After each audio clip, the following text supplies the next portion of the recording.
Hey everyone, Andrew here, and just wanted to say, if you're here listening to the show, there's a good chance you're finding the discussions helpful.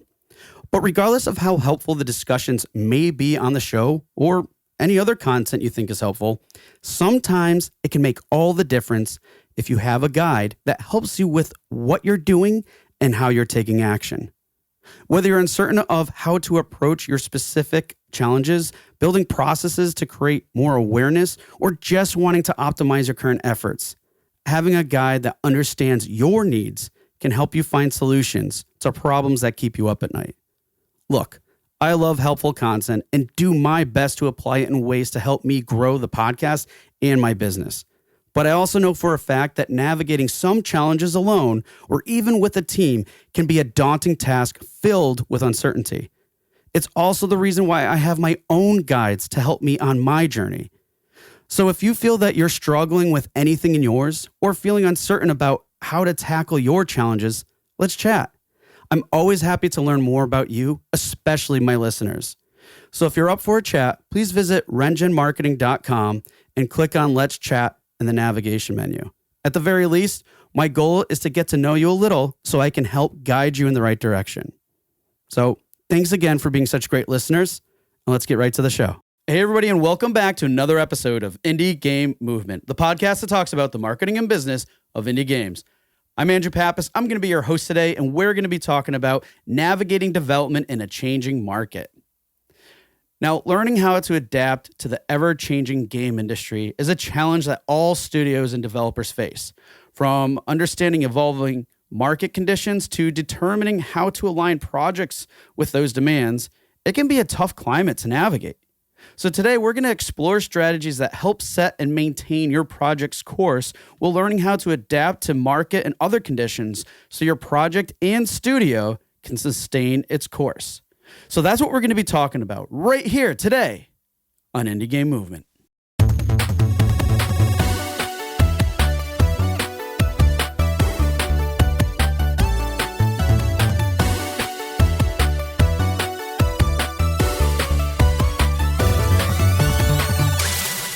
Hey everybody, and we're back, and today with us, I have Richard Ogden. Richard, how's it going? It's so great to have you on the show. Yes, good. Very well, thank you. Thanks for having me on. Of course. And for those of you who don't know, Richard is the owner and founder of Red Phantom Games.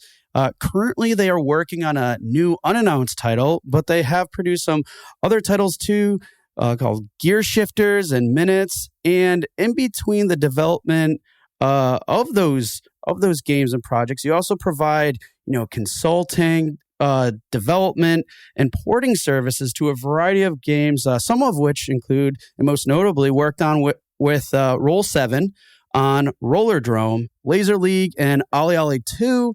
And you also have some ports that include Downwell for Devolver and lots more, because, let's face it, you have lots of experience in the industry. You have over 26 years specifically. And it's really cool because you started at Codemasters, that PS1 era driving games, with like Colin McRae Rally, Toka Touring Cars, and that sort. And then from there, you Big Studios, which is, you founded and were the game director of. And then later that was acquired by Sony Entertainment and closed in 2012, which then led to the founding of Red Phantom Games and where you are now. So it's just, if you look back at it all, it's kind of, does it feel like a blur or not? It just seems like so much has happened. It's just quite an interesting experience, I'm sure. Yeah, in some ways it feels like a very long time has passed. But equally, I struggle to remember a lot of it. I did an interview with someone a little while back about Vita games. And I've just really struggled to remember details of it all. So it is just a massive blur. But I think the experience has gone in there somewhere, or at least I hope so. Well, I'm definitely sure it has, and everything, considering there's been so much that you guys have been involved with, and you yourself, and everything else. So it's just it's just really interesting, and again, great to have someone with your involvement in the industry for so long and experience to have this discussion with us today. But before we do that, I want to have you go into the Q Box round real quick. And for those of you who aren't familiar, Q Box round is just a few random questions I prepared for Richard today. So Richard, are you ready for the Q Box round?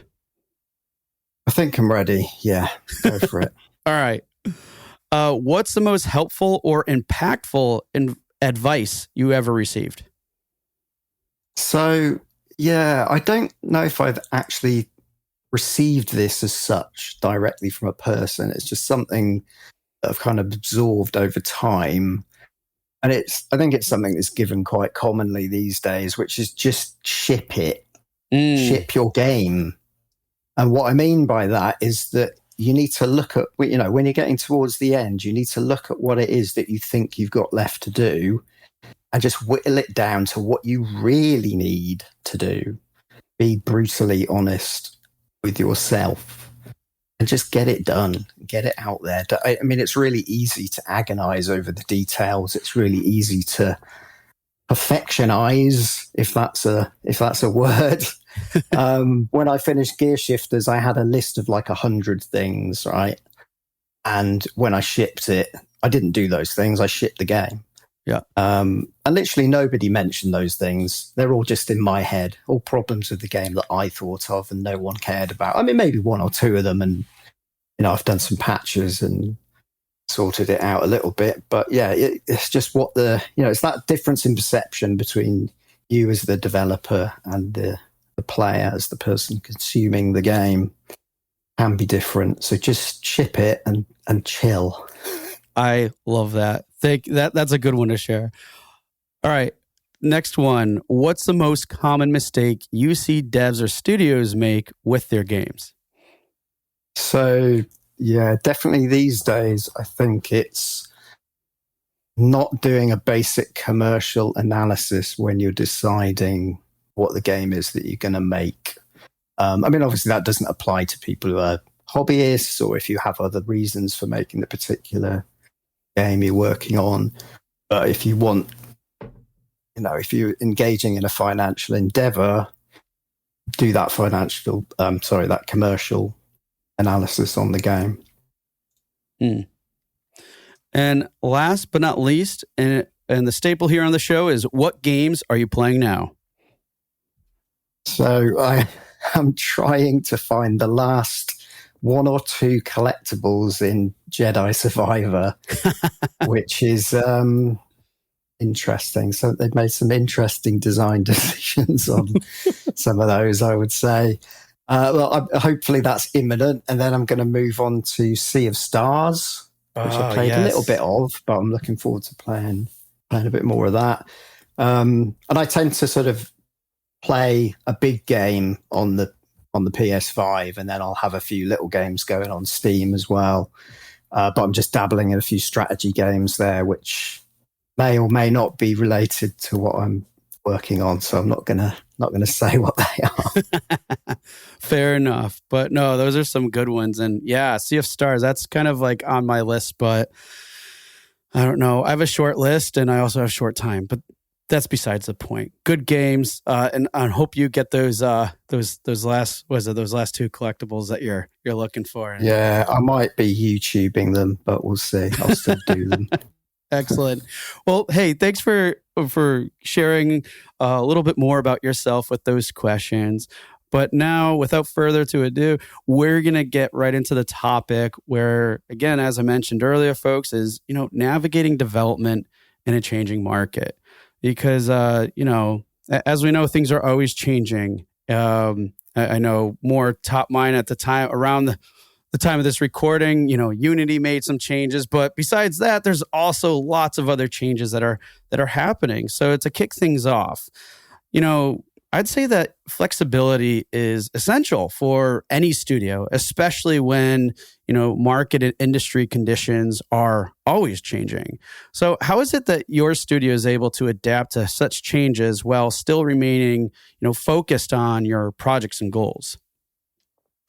So this is a really interesting question, I think, because I kind of, in a way, I disagree with the premise that student flexibility is important. I guess it's just down to my interpretation. I kind of see it like steering a car, because when you're in a project, let's say, if, for example, signed by a publisher, you are traveling from A to B via milestone points. You're basically going in a straight line, and you're not steering that. And the available flexibility is really minimal, right? Mm. There might be bumps in the road, obstacles to navigate or whatever, but you've kind of got to just steer around them gently and stick to that road. I mean, you've got more flexibility when you're outside of a project, obviously. The thing is, for me, as a solo developer that uses contractors and outsourcers, that's getting close to the most flexible you can be, I think. Probably your solo indie who does everything themselves has the maximum flexibility. Maybe a successful small team that's got loads of cash, they can just do whatever they want. But and larger companies obviously carry a lot of momentum, and even outside of the games business, you've got layers of management. People have to sign things off. So that sort of steering a vehicle analogy is the way that I look at it. If you're carrying a big lumbering weight behind you, you're going to struggle. So I'd like to think of it in terms of, let's not worry about flexibility. That said, when these obstacles come up, you've got to deal with them. So I think the practical advice that I would give is to have a risk log. So a spreadsheet that just lists out your potential risks to the project, which, it could be a key staff member leaves, or the office burns down. You're implementing something that's quite difficult and technical, and you're not sure if you can do it. Or, maybe you need to change game engine mid-project. So I think it's just, as part of your initial planning phase, pre-production or whatever you call it, you're starting to build a risk log. And that's just a simple spreadsheet, really. And then you're coming back to it, once a month, once a week, whatever works for you. Come back to it. Check up on the risks. Have we hit any of them? And the important thing is to have thought about it beforehand. So it's not like, oh my God, this thing has happened and we need to discuss it in that way. You need to discuss it, but we just, it hasn't been thought of before. Right. So you are equipped to maybe do something about it. I mean, obviously, the unknowns are always going to be there, maybe, but right. At least it's all about mitigating that risk to the project, I think. So I think for me, that's a practical way of being flexible, even though I think games companies struggle to be flexible, really, if you see what I mean. Yeah. No, I really like that approach, that analogy too, because if you think about it, it's like, you could take one path that is fairly straight and narrow, like the highway, freeway, or whatever, or you could take the back roads that gives you maybe more destination points, but the roads could be a little bit more windy, or whatever it is. You might know that the terrain is a little bit different one way or the other. And then the concept about like knowing kind of that direction, and then the kind of the weight you're carrying, that was such a good visual example. It's like, hey, if you have so many big things that you're lugging around, not to make it sound bad, but it just can determine how fast you can shift or steer, like you said, compared to. Yeah, exactly. Yeah, no, I like that a lot, and that's a really good way to position it. So I'm glad you countered this initial thought of the question and approached it that way, because I think I like it. It's definitely a good one. So yeah, so you can also there's a couple of things I add to that analogy. Yeah. There's also that if you've got too many drivers, you're going to be not necessarily steering in the same direction, which is a good, if you've got a lot of directors of your company with differing views or whatever. Mm-hmm. And the other thing I think is just to not sabotage yourself, right? Don't throw obstacles in your own path. Like, hey, we're halfway through a project and we're going to switch to a 4-day week or something like that. do that outside of project time, when you're concepting the new one. I mean, that maybe that's obvious. I don't know, but still, yeah. It goes back to the whole planning aspect that you mentioned, and kind of having that log a little bit, and like kind of asking yourself, hey, if we do this, is this going to create risk or not, essentially? And again, yeah, exactly. Great way to address that. Cool. So with that said, I want to kind of on a very high level here, kind of discuss your current project a little bit, because I know it's unannounced. There's not too much you can share about that, and that's fine. So I'm just curious, can you briefly share, your concept evaluation process, and how do you ensure that your concepts align with your studio's mission and market conditions? Yeah, so I have a specific process that I go through.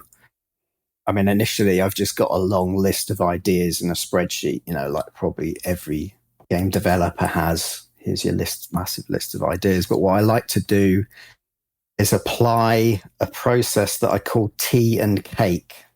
It is kind of British, I guess. It is. It sounds amazing, though. And it's basically, it's like acronyms. So T and cake, T is title. It's just T, the letter T. And cake is central actions, key emotions. And then what I like to say is, well, you got tea and cake, so you need to have sandwiches. And your sandwiches is another acronym that gives you a bunch of categories like structure, audience, narrative, etc. So I could do a whole 45-minute talk on this, and I have done in the past.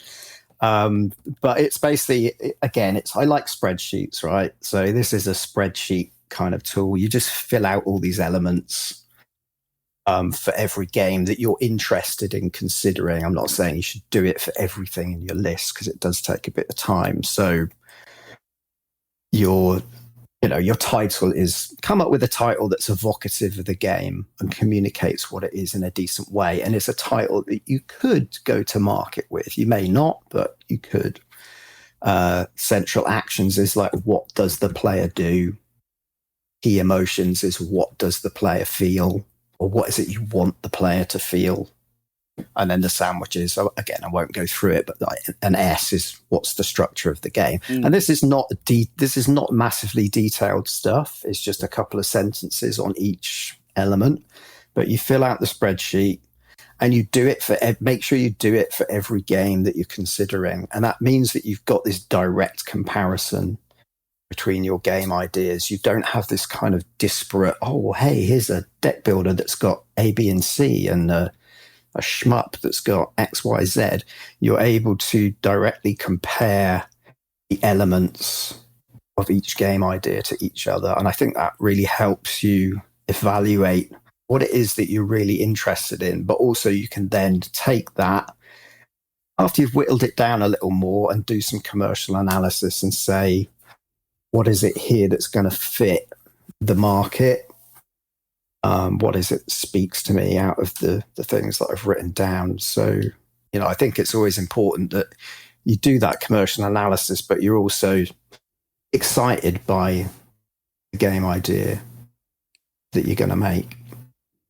Yeah, I mean it's great to hear that, because how you develop that process, it sounds like it just really brings a lot of clarity and answers to the project itself, with that lens of, hey, what is it that you guys like, but also does it have a good fit? And then you have enough information then to kind of plug it in and make that determination and then say, hey, we want to pursue this or not. Cool stuff there. And in light of that too, I'm kind of curious, like, based on wherever your current title your unannounced title is in development, has keeping what you just shared in mind, has like things like industry trends or market conditions, over the course of development, do you think that has anything come up where it's influenced any development decisions, or do you still stay on track? Like, how do those things play out, or do they play out? Yeah, so I don't think I've changed direction massively on this particular project, but what is interesting is it's taken me a while to get to this point, because Gear Shifters was released beginning of October 2021. So we're almost 2 years down the road from that now. And that's because I spent a bit of time at the start of 2022 doing the roller drone contract. And then the second half of 2022 was going through this process of tea and cake, looking at the concepts. And I kind of settled on another game, and I was pursuing that for maybe 3 or 4 months, starting to put a bit of a prototype together, trying to get an artist on board, doing some design work. That was a kind of a deck builder game with a twist, and eventually that fell through, but I wonder if that's maybe a good thing, because I'm not sure that deck builder, the genre, is going in a positive direction. But it's hard to know, because it was probably an interesting enough twist, so I may well come back to it, but it's kind of gone back on the tea and cake list now. So yeah, the new project started at the beginning of this year, and I got a prototype for that and a pitch deck for that together quite quickly. Pitched it at GDC, and yeah, just kind of went from there, really. But I think we're gonna probably touch on that. Yeah, one of the other questions, aren't we? Yeah. Oh, I'm sure we are. So the answer to that is just kind of a big no. It has. But I've kind of been pushed in different directions before getting to the project. Yeah. And not so much market conditions, but I guess just the things that happen as a game developer. You try this, you do that, and you're kind of feeling your way for a little while. Right. And it's interesting too, because one thing I'll call out to that I liked what you just mentioned. One of the things you mentioned was, you get kind of like you say, you're feeling things out a bit. And then at one point you're like, well, you know what? I think this is we're going to maybe put it back into that whole tea and cake process, even though it's like went through that, but still it might be good to revisit some of those questions that are part of that process. And again, like you said, it's probably more of a process of feeling out and not necessarily like, outer things that necessarily have a direct influence, but there could be maybe minor indicators that might give you ideas on whether to approach something differently or not. It's just interesting that, like, hey, sometimes we got to put these things on the back burner and really move forward with the thing that feels like it's got a little bit more momentum for us at this time. Yeah, totally. So, considering that your current project, the one you're focusing on now, hasn't been formally announced, I mean, how are you currently building awareness for your game, or is this something that you're looking to do later on, or any details around that process, or how you guys going about doing that? So yeah, again, this is going to be a boring answer to this question because I'm not doing that right now. And the reason for that is because my first port of call is to find a publisher. So, and there are obviously publishers out there that will want to handle announcement of the game themselves. They will want to handle the whole marketing cycle of the game. So I'm going to hold off until such time as I think, okay, I've done the round of publishers. No one's picking it up. Now maybe it's the time to get it up on Steam. do my own bit of PR and see if I can get traction that way. Because, that has worked for some developers and publishers. Definitely at the moment, publishers like to see a de-risked project. I think a lot. It's difficult to get something signed. So I'm going to go through that process. But at the moment, I'm holding back from doing anything like that. And the other thing of that is, I'm not really a marketer. I know a bit about it in games, but that I'm a developer or a game designer, programmer. So really, I need to give the marketing and PR tasks to someone who knows what they're doing, and I need to pay for that. So I would do it when the time is right if I need to do it. Yeah, and I think that's great to hear, like, kind of a different perspective and reasoning for it. Because, I mean, well, one, I think that's important in what you shared is that you kind of chose that a definitive path. Like, hey, we're going to the publisher, and if anything, it sounds like it probably gives you more to work with, because if there's publishers out there that really want to handle everything from the initial starting point, from announcement all the way up until release, you have those options now. But if so, now I don't know in the grand scheme of things, like how much greater options that provides or not, but it's still more. Now, I'm not saying that's the main. I mean, it's just that's one thing that called out to me a little bit. But then also too, like you said, hey, we really want to focus on this, and I'm not a marketer. Yeah, I know stuff about marketing, but at the same time, this is what my focus is. But I think it's interesting too, because sometimes people go in with this idea is, hey, you like the second you have a concept, you should start like pushing it out there. But again, it depends on the path you want to take and how strategic you want to be with that. I mean, it really depends on what your goals are. Yeah, I think that's right. I mean, some people do that, and I think you have seen. I mean, even Rollerdrome, there was an early prototype posted on Twitter for that, but that got some attention. It's about choosing the path that's right for you, and for me, I don't want to reduce my options of publishers ahead of time. And it's as simple as that, because I can get to that point. I can get to the point where I'm going to post on Twitter and put the Steam page up and do a PR announcement, coordinated, of course. Yep. And I can do that. That's still an option for me if I need to do it. So it's not like I'm branching off one direction that's excluding the other. So I think this is what works for me right now, and hopefully will work out, but we'll see. Yeah. So no, thanks for sharing more about that. And kind of in light of that, like what we're just talking about with publishers, I want to kind of discuss that a little bit further, and kind of like navigating that landscape. Because I'm sure it's probably changed a little bit more now compared to maybe what it has in the past, or,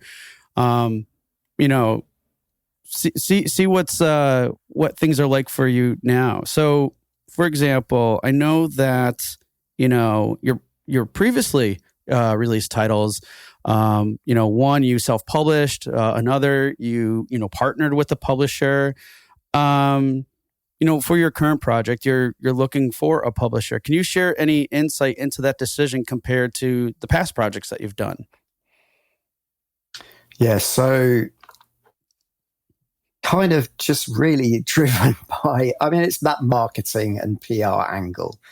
I want someone who's got a presence to be doing that stuff, really. I mean, because, and then it comes to affordability, and every game that I make, the sort of longer term plan for Red Phantom is to scale up the size of the project and scale up the development budget. So this next game is it's double the budget of the last one. That's pretty much outside of my means to fund it. So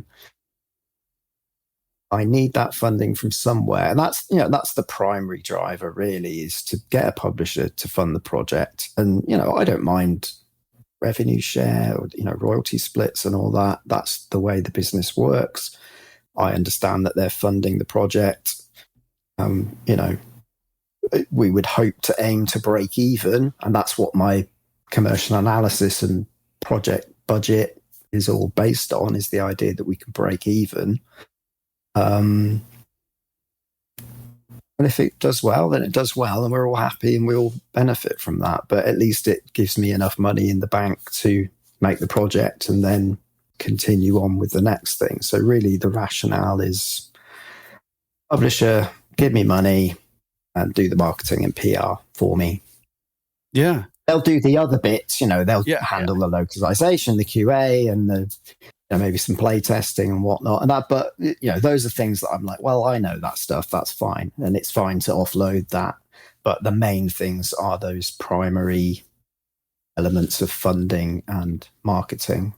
So really, it's as simple as that. It's that's what drives the decision. Is this idea of, and I suppose it's kind of partly driven by my history in the industry. I've always worked in that traditional kind of environment where a developer has a publisher. I mean, back in the big days, we were quite closely tied to Sony or PlayStation from the outset. So it's just a familiar and comfortable environment for me, I suppose. Yeah.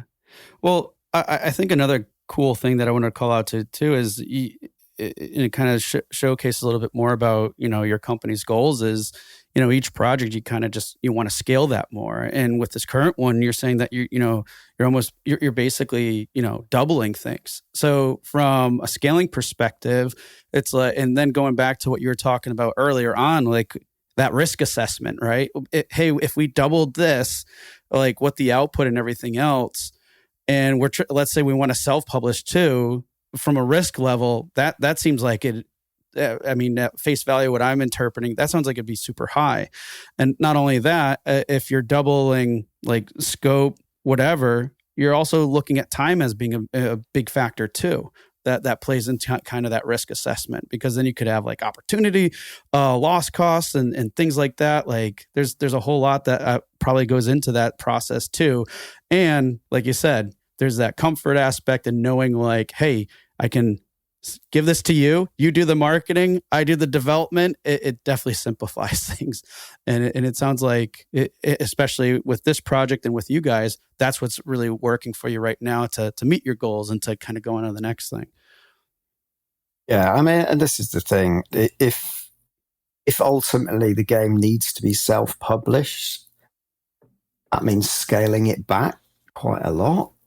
I mean, or maybe even considering dropping it and doing something else. But that is, again, that's the way things are. And sort of coming back to that flexibility, being the one-person studio with that satellite of outsourcers and contractors, I can do that.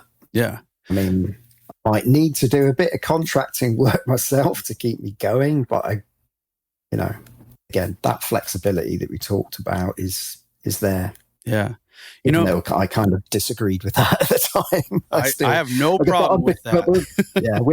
We're between projects still at that point, so that's fine. Yeah. My point stands.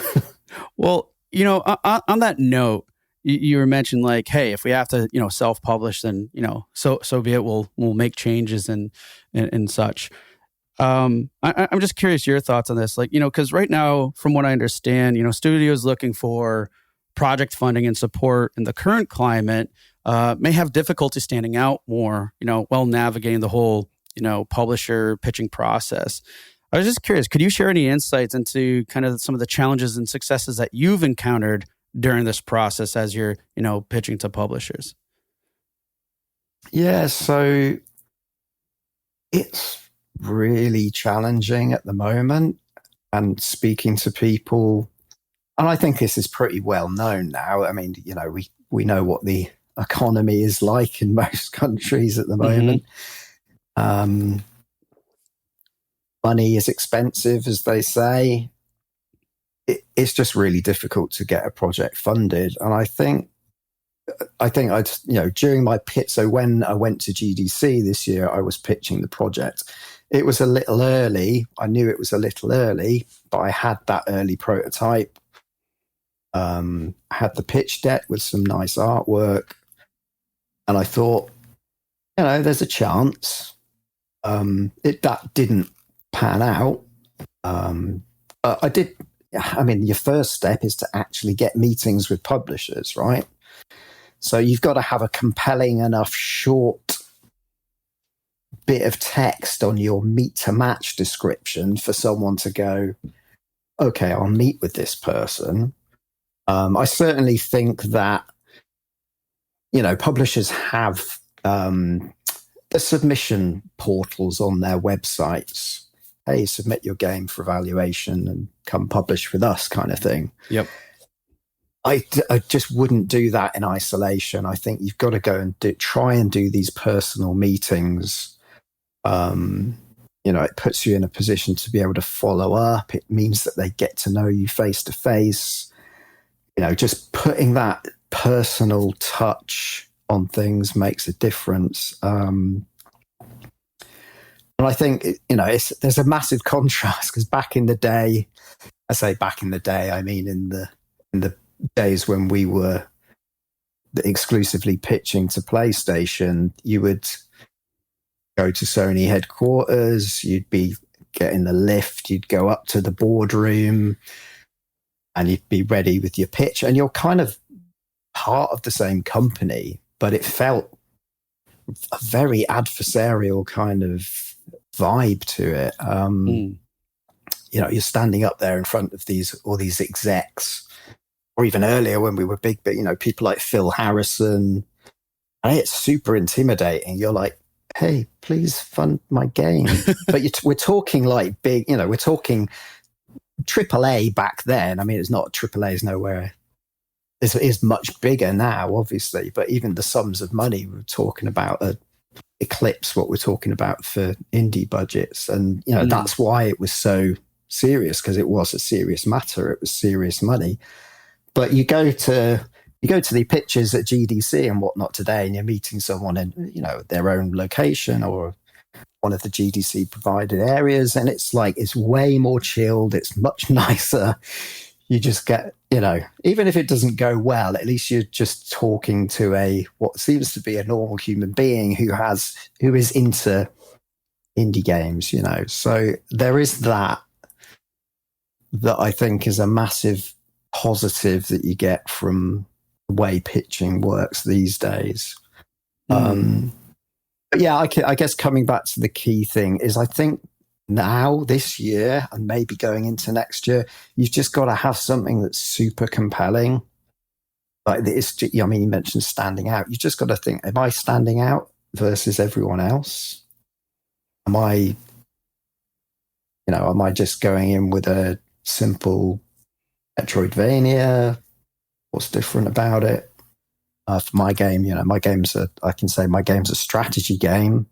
I think I've got, the feedback that I've had is I've got a good angle on it. The budget is right-ish. The target market is a fit. So I think, again, that comes back to that commercial analysis. I think if you do those things and make sure your end product is compelling enough, then you will get somewhere. It doesn't mean you'll get a project signed, but you're going to get beyond that first stage. I mean, for me, I came out of it having to say, right, well, I'm not going to get signed now. I need to go away and work on a vertical slice. And when I'm ready, come back and pitch again. And I thought I'd be at that stage already, but I've been doing some other things, including getting married in the summer, which took a bit of my time up. Working on gear shifters a little bit more just to try and draw a line under it. I thought I'd be going to Gamescom and pitching again, but I didn't. So I'm carrying on working on it, and yeah, we'll see how it goes. But yeah, that's the thing. I think there's no point going into those pitch meetings, certainly for me again, without something that I think I'm going to get a yes or a no here. I'm not going to get a vague, go and do some more work on it. At least I didn't get people going, no, this is rubbish. Don't want to, I'll go and self-publish it and put it in early access or whatever, which I have had previously on other things. So, yeah, I mean, I think it's like reading the vibe of people when you talk to them is that other benefit of meeting in person. You can kind of see the state. You know, I had one meeting at GDC a few years back where the guy turned up, and I was like, he's just completely disengaged. And I don't know if he's hungover from a party the night before or if he's just seen way too many pitches because it was on like during the week, because it was a Thursday. And I think it's useful to maybe put yourself in the shoes of the person you are pitching to, right? Because it may just be that they're having a bad day. And I think it may be, you know, read the room. You may just want to have a chat with them, just chat. If they look like they're ill or they're hungover or whatever, just go, hey, how you doing? Blah, blah, blah. And just swap business cards and then follow up with another meeting later. You know, don't send them to sleep with your pitch because they're just not going to respond to it. Luckily, I didn't have any like that, I don't think, this year, but it's just something to be wary of, I think. Yeah, I think you make some really good points here because, you know, in this day and age right now, especially with the current climate, and, you know, like you called out, and all of us are pretty familiar with that, the economy is still, the world economy essentially is still kind of like teetering and whatever that case may be. But I mean, when we think about standing out, yeah, we focus it a lot on the game, and which is a key component, obviously important, but even just making those contacts, those in-person contacts, and hey, that can be very challenging for some people.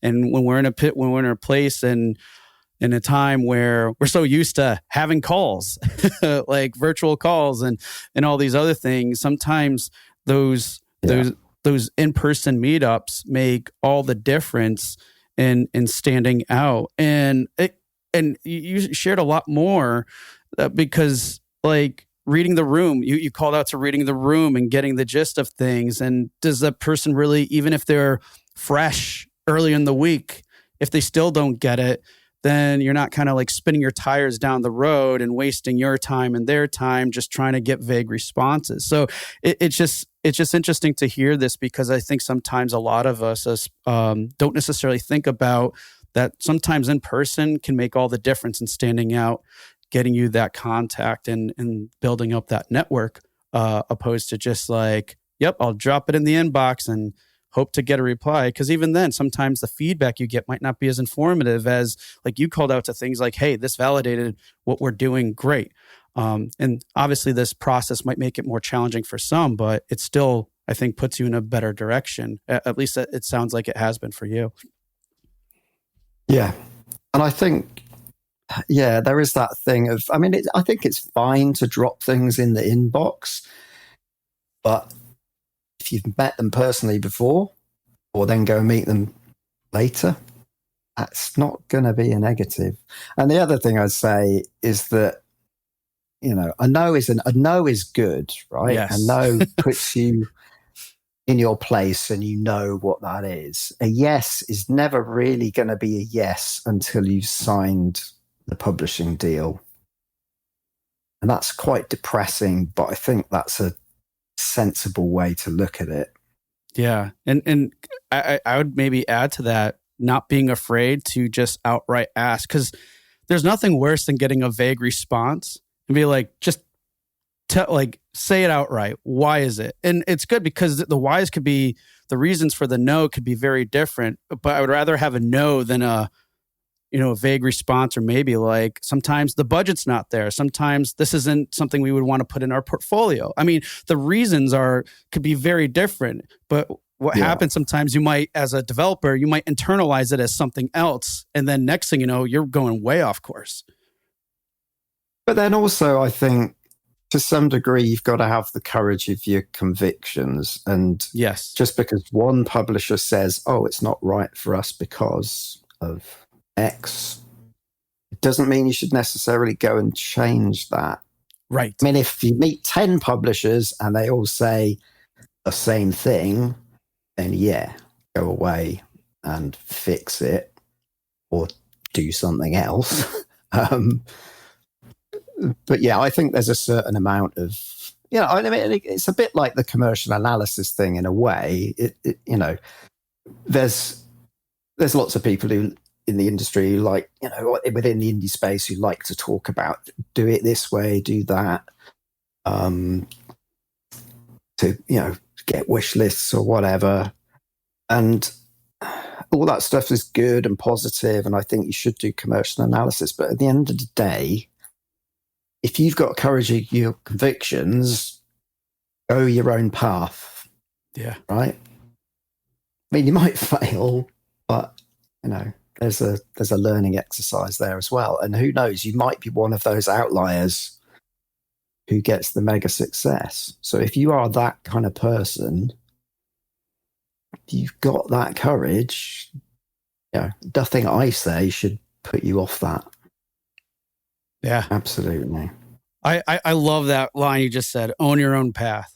That's such a good one, but it's true as it relates very well and with everything you just described a moment ago. So, that I like that one. Awesome. Well, Richard, lots of great things that we discussed today. And before we close, I'd love for you to share or reemphasize any tips or suggestions based on our conversation today. Yeah, sure. And I think we've probably just touched on them all. Number one is do your commercial analysis. Obviously, if you want to be commercial. Mm-hmm. Number two is pitch when you've got a very compelling proposition.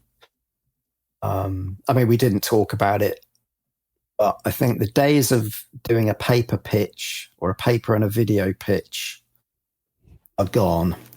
Well, you can do the pitch, but you probably won't get signed. Doing that successfully, those days are gone. Unless you're a very special person and already very successful. And number three is exactly what I just said, which is find your own path. Don't take advice blindly, even mine. There's no rule that says you have to listen to it. Gather information, but just make your own mind up.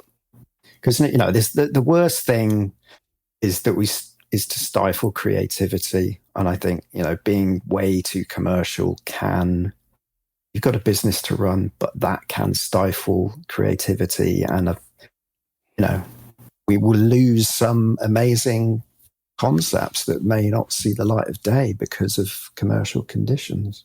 Yeah, absolutely. But yeah, find your own path. Yeah, love it.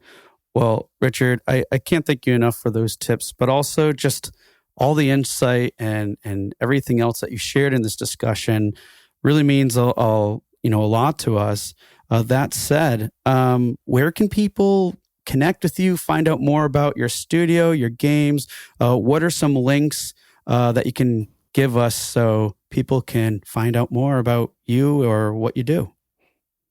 Yeah, I mean, it's all basically Red Phantom Games. So it's redphantomgames.com, Red Phantom Games on Twitter, or X as it's apparently now known. Yep.